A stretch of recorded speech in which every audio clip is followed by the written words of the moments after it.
Mr. B. Dhanasegar is working as a lecturer in Department of Information Technology, Anna University, Chennai. He finished his MCA from Urumu Dhanalakshmi College, Bharathidasan University. He finished his ME in Computer Science and Engineering from College of Engineering, Anna University. His areas of interest are multi-core programming and architecture, programming models, compiler, automata theory, cryptography, and algorithms. He is an expert in subjects like compiler design, formal languages and automata theory, analysis of algorithms. His research area is code generation for multi-core architecture. Welcome to the UGC lecture series on computer science. So, we have the subject called compiler design. So, in the previous episode we have seen the structure of the compiler along with what is the role being played by the symbol table and how the errors are being handled in various phases. So, as far as this episode is concerned, we are having the compiler construction tools, then followed by that is bootstrapping of compilers, and also the that is lexical analyzer design and all. So, first we should know that is what is the meaning of a compiler construction tool. So, it is like we have to design the various phases of the compilation. The first phase is the lexical analyzer, which is the scanner, and second phase it is going to be syntax analyzer, that is the parser. Then we have intermediate code generator and code, that is generator, which generates the object code. So, if you come up with programs which are doing everything from the scratch, then it will be a very big that is target for us to design a compiler. But if you have some kind of tools for constructing a lexical analyzer, constructing a parser, and constructing a data flow engine, constructing a code generator or optimizer, so then we can make use of those kind of tools for the various jobs being played by the compiler design, and then they can be completely integrated to produce the that is the efficient compiler. So, that is what kind of supports we are having for the design of the compiler or compiler construction. So, they are called the compiler construction tools. So, they are the softwares which are producing compilers on giving the specification of the source program, and the target language are called the compiler writing tools. So, now the question is, what are the things supposed to be given as input for those compiler construction tools. So, the first one is what is going to be the lexical and syntactic structure of the source program. The lexical and syntactic structure means you can see that the tokens are the very important or the basic elements of any programming language, but that too is differing for different languages. So, in some languages we are having curly bracket for base or block opening, and in some language we have begin for block opening. So, that is what the lexical structure is differing for different languages. And similarly, even in the syntax also, for example, if I am taking the there is if statement, certain languages they support a keyword called then, and some languages there is no keyword called then. So, see how we are differentiating, or what is the syntactic and lexical structures of your that is your program. So, what kind of tokens we are having, what are the syntax for the various tokens. So, identifier, whether it should start with a letter, or you can even start with an underscore, or we can start with the hyphen or anything like that. So, this is what the lexical structure of a programming language, and then we have the syntax structure also, how the statements are to be written. For example, the assignment statement, one language may have the assignment operator colon equal, and the other one may have the assignment operator simply equal, and one statement one language may have a terminator semicolon, and another one may have a terminator called dot, and some other language may not have even a delimiter as the statement terminator. So, you first of all you find out the syntax, lexical and syntactic structure of the source program, and give it as input for your that is your compiler construction tool, so that your compiler construction tool can that is construct your that is your lexical analyzer and the parser, that is your scanner and parser. So, next what we need is the description of what is the output to be generated for each source programming, each source language construct. So, what is going to be the output to be produced? We have seen that there is a phase called intermediate code generator in your that is your compiler, which produces the specified intermediate language. So, it can be either a that is your intermediate language like your 3 address code, or it can be a syntax tree, or it can even be a postfix notation. So, what is going to be the target that is language? So, whether it is going to be 3 address statement, or it is assembly language, or it is straight away it is machine language. So, that should be mentioned as input for there is compiler construction tool, that is your input specification and the output specification. The source language specification is the input specification, and the output specification is the target language of your receiver compiler.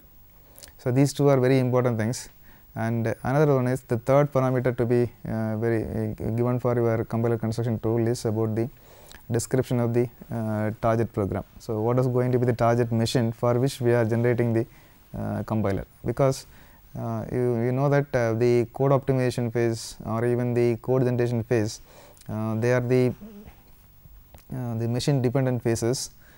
Some portion of your code optimization is machine dependent, and almost everything in code generation is going to be a machine dependent phase. So, when you go for machine dependent phase, so we should know that what are the machine details or the specification of the machine, so that your compiler can successfully generate the code for the machine which is concerned, for which we are supposed to generate the machine language. Especially with what is going to be the instruction set architecture, like the instruction sets, the register structures and list of registers, and the coprocessor availability. So many things are supposed to be provided as input for your compiler construction tool, and hence your compiler, the code generated by your compiler will be optimal in terms of all respects, and it can be executed in an efficient way. So, that is about your compiler construction tools introduction. And now, what are the various compiler construction tools we are having? So, we have 3 or 4 number of compiler construction tools. So, the first one is the scanner generator. So, we should know that what should be given as input for the scanner generator and what is expected to be the output of the scanner generator. The scanner generator is something like, so first you should know that is how the scanners are implemented. The scanners are implemented as transition diagrams. So, given the specification of the token, like the regular expressions are the specification of the token, you provide the specification of the token, that is the stream of regular expressions as the input for your scanner generator, and then we are converting it into transition diagrams. That is the your regular expressions will be transformed into transition diagrams, and the transition diagrams can be very easily modified into that are converted into programs, and those programs are acting as scanners for your specification. So, if you are interested in constructing a scanner for your source language that is specification, first you identify what are the regular expressions needed for the various tokens to be recognized, and then that is write the regular expression, convert it into finite automata. The finite automata will be then converted into programs. So, we have a tool in your Linux environment called that is your Flex, that is fast lexical analyzer generator. So, we need to give a file called lex file, which will be accepting the various token structures, and that will be producing a program called lex.yy.c, which compiled, which will be given object program, and that object program is nothing but the scanner concerned about your requirement. So, that is a scanner generator. Then followed by that we have the parser generator, because we know that once the scanner has been completely constructed, the parser is supposed to, that is, read the tokens from the scanner generator, your scanner. So, the parser is that is written using the context free grammars. We write parser means that we are writing that is grammars. You write all the that is statements syntax by using grammar, and then the grammar will be given as, will be written in a file called YARC, that is you can write an YARC file which is a parser generator, which is supported in your Linux environment, which stands for yet another compiler, and it reads the specification of the grammar, context free grammar, which translates once again into a C file. That C file, once compiled, will be having an object program which acts as the parser for your language, parser for your source program. So, what we need to give us input there is only the source language specification, that is your syntax of each statement available in your program. Maybe for assignment statement, then it is for if statement, then while statement, and then function call. So, for everything expressions, for everything we can specify the syntax. The syntax will be written in the form of context free grammar. The context free grammar is given as input for your yet another compiler like YAP, and it will be then translating it into C program. The C program once compiled, we will be having the that is your object program, which acts as the parser for your source program. So, that is about your second your compiler construction tool. So, if you have these two, that is your scanner generator and parser generator, the outputs of them can be combined to produce the front end of your compiler. So, you are given a source program, it will be given as input for your front end of the compiler. They will be that is the scanners and parsers, which will verify completely the syntax of your programming language, the syntax of lexical constructs and syntax of syntactic constructs. So, after that, the output of this is going to be a parse tree, which will be produced on successful compilation of your code. That is successful, that is verification of your code. So, later we will be subjecting them for the code generation phase and all, where we will be generating the object code as part of your compilation process. So, the remaining compiler translators generators are compiler construction tools are, the first one is the syntax director translation engine. So, which is having a collection of routines to intermediate language.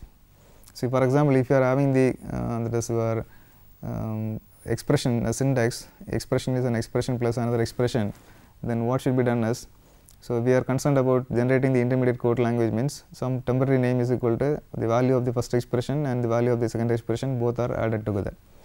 But if you are concerned about generating an intermediate language, which is something like the postfix is to be generated, first to generate the postfix of the first expression, then generate the postfix of the second expression, and then generate the opcode which is connecting these two expressions. So, that will be your postfix expression. So, that is what being done by the syntax director translation engine. So, any intermediate language specification once generated, so we can give it as input for the syntax director translation schemes, which will generate the intermediate code language as per the specification. And another tool is, or another compiler construction tool is the code generators. There is given a specification about your object program from the intermediate language. So, it will translate it into the machine language or for the target machine. So, we will be having a program as part of your code generator generators, and what we have is the various functions and procedures which will transform your intermediate language into its equivalent, the machine language. So, the very important concept the translator is going to be your compiler construction tool is one called the data flow engines, which will be mostly used during your optimization phase. So, it is facilitating the gathering of information about how values are transmitted from one part of the program to the other part of your code. For example, if you are concerned about finding the value of a variable at any point, so first you should know where the program variable has been declared, and then we should know what are all the various points where the program variables are all that is the particular variable has been defined, and what is the most recent definition which reaches a particular point of your code. So, once you know that, we can very easily find out what is the value of the expression. So, without knowing what is going to be the exact flow through which we will be having the definitions and their reaches, we call them as use definition chaining. So, what is going to be the recent that is the definition which is reaching the particular point of your code, that is to be identified. So, but that is very important as far as your code optimization phase is concerned. So, that is about your compiler construction tools. We have seen 5 number of compiler construction tools. We just combine the output of all these, we will be having a compiler which will be producing the object version of your code as per your specification from the source language specification. We will go for a short break. After that, the lecture will continue.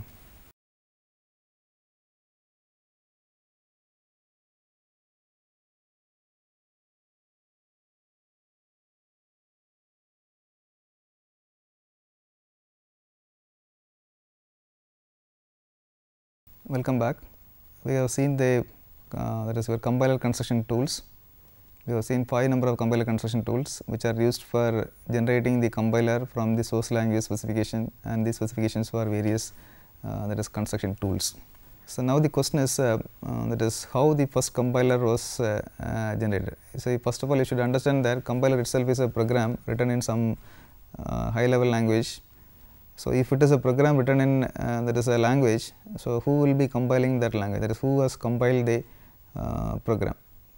program which is representing the compiler for the language. So, that is what the question about how the first compiler was generated. So, we call this process as bootstrapping of compilers. So, we have bootstrapping of loaders, that is which will tell you about how the first program was loaded into your random access memory before the system started that is available for using.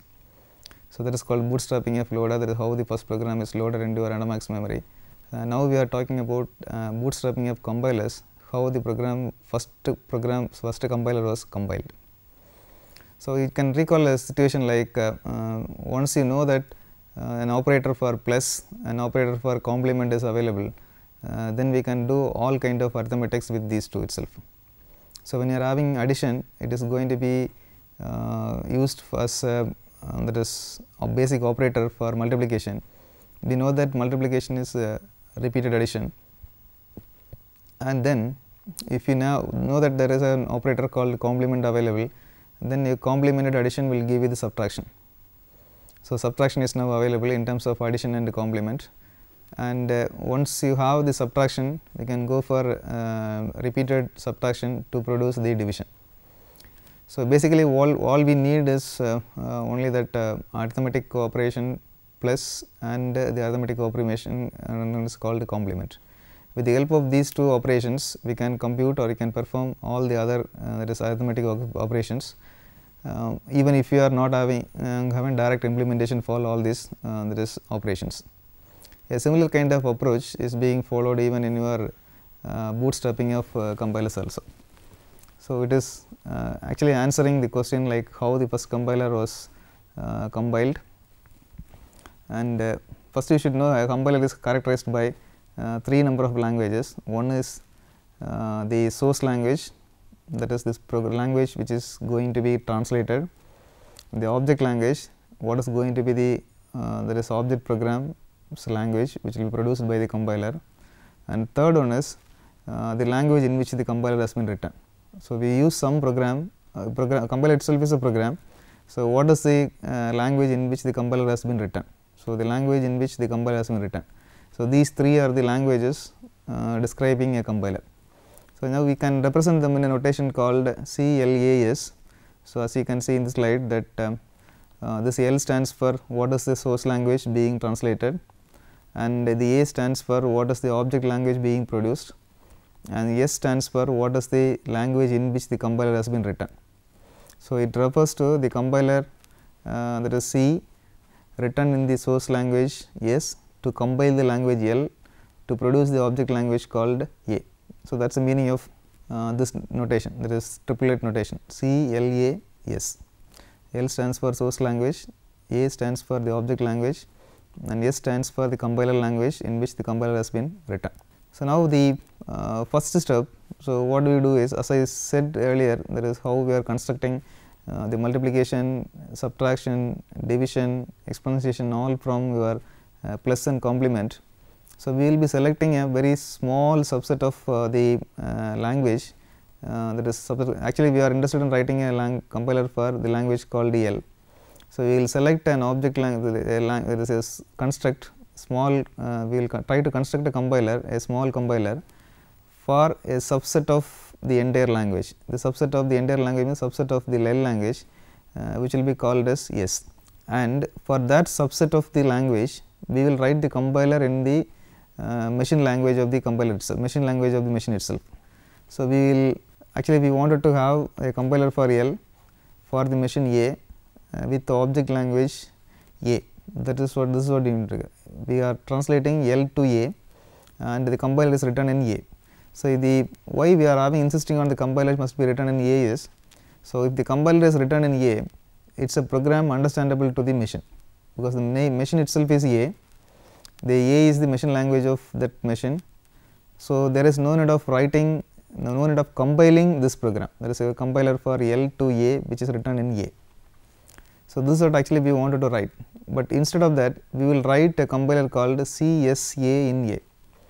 So, we will select a subset of the entire language called a very small subset of entire language, that is L, which is the subset is called S, and we will write the compiler for this S in the machine language itself. So, we have no escape from this. You write the compiler for the subset language called S, which is supposed to be translated into the machine language called A, and the compiler will be completely written in the machine language called A. So, now this compiler can translate any program written in S into its equivalent object language called A. And how it is written? It is written on the machine language of the machine called A. So, this is what the block being shown. So, the compiler for the source language S to produce the object language A, and it is completely written in the object language called that is A. So, this does not require any kind of translation at all. Now, we can go for the second step. We are writing a compiler for L in the language S, because S is a language for which the compiler is already existing. So, we call it as CLAS. Now, we are writing a language, a compiler for L, but completely in S. So, that is what we are having, the compiler for L, which is supposed to write produce the object version called A. So, now it is written in the language called that is called S. So, S is the source program, the language of your compiler, and any program written in S can be translated by this compiler. So, any program written in S can be translated by this compiler to produce the object version called A.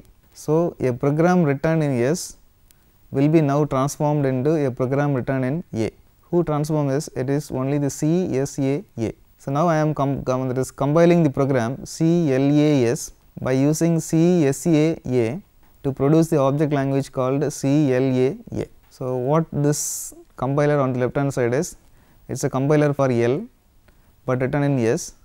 Now, it is compiler for L written in A. So, this is what actually we wanted to have. So, now this will be your compiler which is capable of translating this L into object language, and this need not be compiled once again, as it is already written in the language called A. So, this is what the step being followed for writing a compiler. So, this step can be even that is number of steps can be, we have seen that it is going to be two step process. First you write the compiler for S, then we will write the compiler for L from S, but it can even be increased to more number of steps, so that the amount of translation being done in various stages can be very less.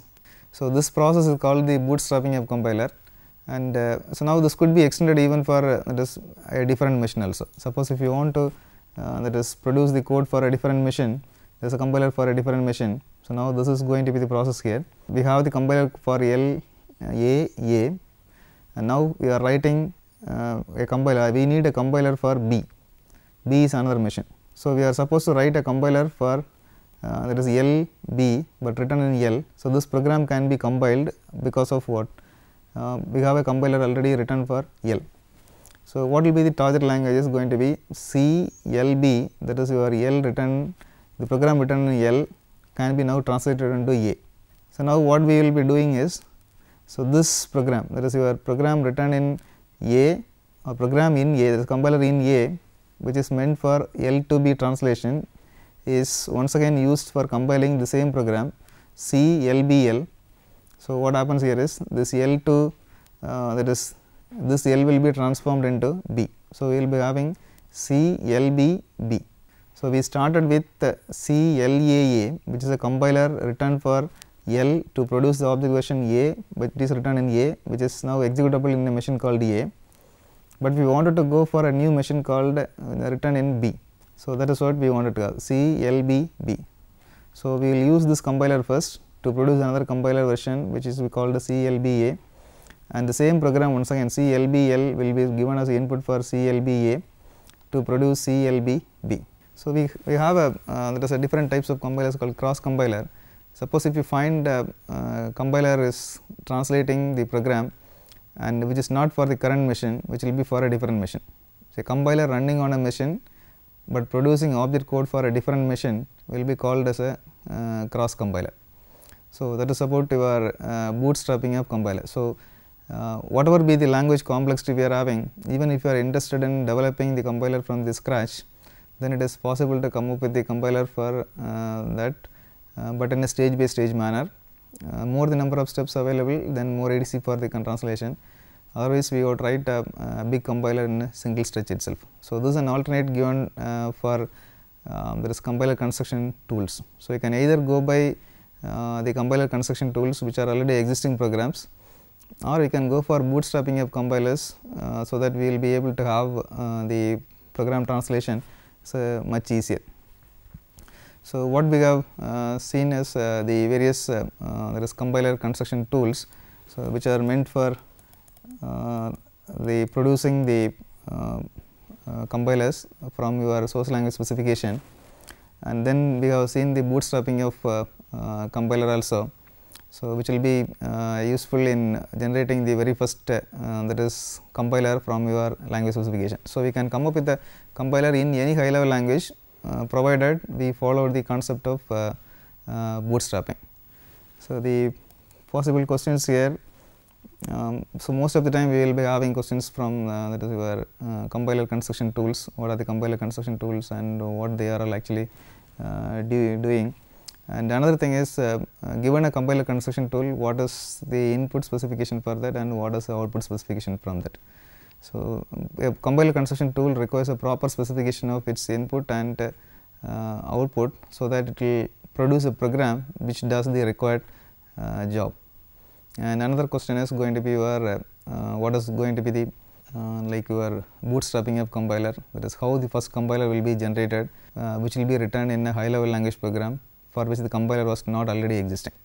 So, if a program for which the compiler is already existing, then it is okay, but if the program for which the compiler is not already existing, then bootstrapping is the solution for finding the compiler for the program. So, bootstrapping will help you in identifying the finding the compiler for any high level language program, even from the scratch also.